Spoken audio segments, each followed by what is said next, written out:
Have you ever been in a situation so bizarre that you questioned whether you were the lead in a lousy sitcom? That's exactly how it felt sitting in the courtroom, staring at Sophia's arrogant expression. I had prepared for it, of course. For years I had been the only one trying, yet I was never good enough, always on the receiving end of her typical jabs. But this time what she said was a masterstroke of cruelty. "Ryan, you're like a workhorse. Easy to ride, but utterly pointless." In the end, the courtroom actually laughed. I could feel the heat rising in my neck, spreading to my ears and then settling in my chest like a furnace that had just been lit. My nails dug into my palms as my fists clenched beneath the table. But I didn't flinch. I wasn't going to give her the reaction she wanted. Sophia always had a way of cutting to the bone. But it wasn't enough for her to just end the marriage. She had to strip me of my dignity. That workhorse remark wasn't just offensive. It summed up how she had seen me for years, despite everything I had done. For a time, I worked 2 jobs to support her lifestyle. I skipped nights out, drove the same beat-up car, and wore the same worn-out suit for 3 years. Because Sophia always needed the latest gadgets. And now here I was, a workhorse. I looked around the room. Her lawyer smirked. The judge remained neutral. The gallery? They were entertained, as if this was some kind of lunchtime drama. To them it was a joke, a juicy story to discuss later. But for me, her words were a punchline that summarized 6 years of my life. The hurt wasn't just in the words. It was in the realization that for years, I thought I was building a partnership with Sophia. But I later discovered she had been, watching from the sidelines, waiting for the next best thing. When the judge called a brief recess, I seized the chance to leave the suffocating courtroom. The cool stone wall outside became my lifeline as I leaned against it, desperate for air. For the first time in months, I let myself feel everything: the shame, the anger, the disbelief. How could someone I loved so deeply tear me down so brutally? Yet, in a strange way, her cruelty was liberating. She had finally said aloud what she had probably been thinking for years. No more pretending. No more second-guessing myself. No more trying to fix things that were already broken. I straightened my tie and looked at my reflection in a nearby window. There stood the so-called workhorse, someone still standing despite being exhausted. Someone with more strength than Sophia had ever given credit for. As I prepared to step back into the courtroom, I made a decision. If Sophia wanted a performance, I would give her one. But it wouldn't be the one she expected. When the judge called us back in, I entered the room differently, calmer, stronger. Sophia could tear me down all she wanted, but I wasn't going to let her destroy me. Her lawyer began with the same tired narrative. I was uninspired, lazy, a burden. The workhorse remark was repeated, and Sophia leaned back with a smug look, confident she had already won. But then, my attorney, Claire, stood. She began dismantling their argument piece by piece. Bank statements, receipts, photos, every sacrifice I had made was laid bare for the court to see. The turning point came when Claire asked if I wanted to speak. This was my moment. I stood, straightened my tie, and faced the room. "Yes," I began. "Sophia called me a workhorse. And she's not entirely wrong. I worked harder than she'll ever know to build the life we had. But those sacrifices, they weren't for me. They were for us." I paused, scanning the room. The gallery was silent now. Even the judge leaned forward slightly. Sophia likes metaphors, so let me give her one. "Yes, I am a workhorse. But not because I'm weak or disposable. It's because I'm a weight bearer. I don't give up, no matter how heavy the burden." Then I did something unexpected. I removed my jacket, unbuttoned my shirt, and revealed the calluses and scars on my arms, years of hard work etched into my skin. "This," I said, pointing to the marks, "is what it means to be a workhorse. These scars represent the sacrifices I made while Sophia was busy spending money on luxuries. And yet, She mocks me, as if I did nothing. I locked eyes with her, and for the first time, her arrogance faltered. Sophia, here's the truth. The condo, the vacations, the life you flaunted on social media, those were my sacrifices. And now, you want to take away what little I have left. But let me be clear, I'm not a roadblock. I'm a survivor. The gallery was captivated. The laughter from earlier had turned to silence. I turned to the judge, finishing with, "Not even the woman I once loved can destroy what I've built." As I buttoned my shirt and returned to my seat, the room remained still. Sophia's lawyer struggled to regain their footing. Even Sophia herself looked pale, her confidence shattered. Claire leaned over and whispered, "That was brilliant." For the first time in years, I felt free. Vulnerable, but free.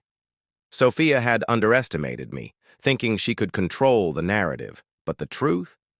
The truth has a way of breaking through. The gallery, which had been alive with whispers, appeared to be holding its breath as the judge reclined in his chair with a serious smile. "Thank you, Mr. Rye. You may sit," he said. I returned to my seat. Claire gave me a slight nod of approval, but the remainder of the session was a haze of formalities and legalese. I sensed that the power dynamic had shifted, and for the first time during this whole affair, it wasn't in Sophia's favor. The judge turned to her when he requested an adjournment. "The evidence against you is strong, Sophia. Therefore, I suggest you carefully consider your next course of action." She nodded rigidly, her expression displaying a mixture of dread and rage. Claire looked at me as we were leaving the courtroom and said, "You've got them on the ropes." I nodded, though I wasn't celebrating yet. There was still work to be done and decisions to make, but for the first time, I felt like I could breathe. The day Sophia's meticulously constructed facade fell apart, I realized I was winning, and it felt pretty damn good. When the hearing resumed, the courtroom was tense, buzzing with agitation. Sophia's attorney had evidently worked frantically through the night to salvage their case. They swapped papers and whispered hurriedly. Occasionally, they shot me glares so intense they could have melted steel. Sophia, as poised as ever, sat, with her arms folded, her makeup flawless. But her posture betrayed her. She sat with her head bowed, her eyes darting anxiously between me and the judge. The woman who had mocked me with the workhorse remark just days prior now looked like someone walking a tightrope over an abyss. When the judge walked in, the room fell silent. He wasted no time. "Before we move on, I have examined the plaintiff's proof, which includes financial records, third-party responses, and testimony. It is abundantly clear that Mrs. Sophia has acted in a way that is harmful to the integrity of this marriage." Sophia's head shot up as her lawyers murmured warnings. The judge continued. "This includes, but is not limited to, stealing money from a joint account, engaging in an affair outside the marriage, and attempting to falsify Mr. Ryan's comments during these proceedings." You could have heard a pin drop. Sophia's lips quivered, her face pale. Despite wanting to speak, she couldn't find the words. "Mrs. Sophia," the judge said sternly, "your actions not only contradict your statements but also demonstrate serious wrongdoing. This court does not tolerate such conduct." The gallery hummed with whispers as Sophia's mask finally cracked. Even her lawyer looked like they wanted to sink through the floor. The judge turned to me.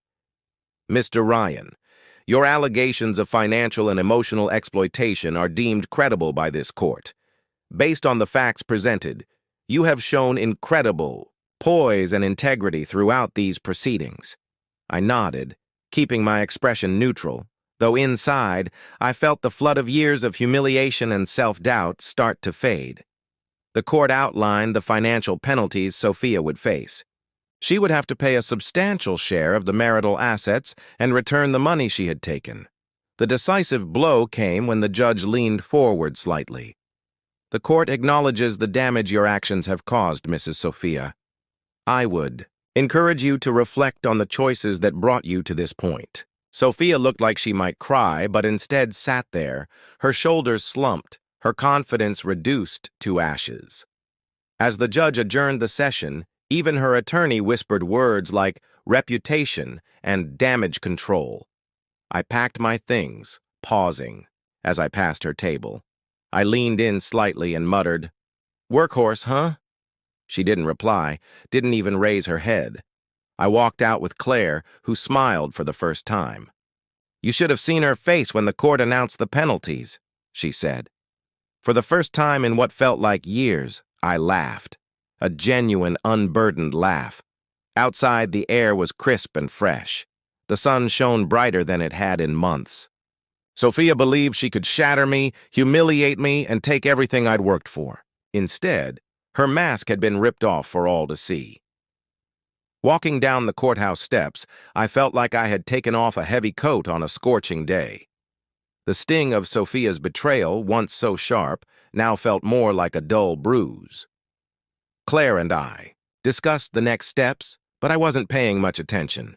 My mind was already planning what life might look like without Sophia's constant demands. For the first time, I was asking myself what I wanted. I began removing traces of her from my life. The furniture, the artwork, even the absurd decor she'd insisted on. The house felt lighter, roomier, like it finally belonged to me. One day, I found an old sketchbook buried in a closet. I hadn't touched it in years. Sophia had called it a childish pastime. But I opened it and began sketching again. At first, the lines were shaky, but with time, it felt like reclaiming a piece of myself. I reconnected with old friends, too. "We were waiting for you to wake up, man," one of them said. As weeks turned into months, I rebuilt myself, physically, emotionally, and socially. The man who stared back at me in the mirror wasn't the same one who had walked into that courtroom. He was stronger, freer, and more self-assured. Forgiveness wasn't for Sophia, it was for me. Her betrayal wasn't about me. It was about her own selfishness and inability to value what she had. The final court session wasn't dramatic.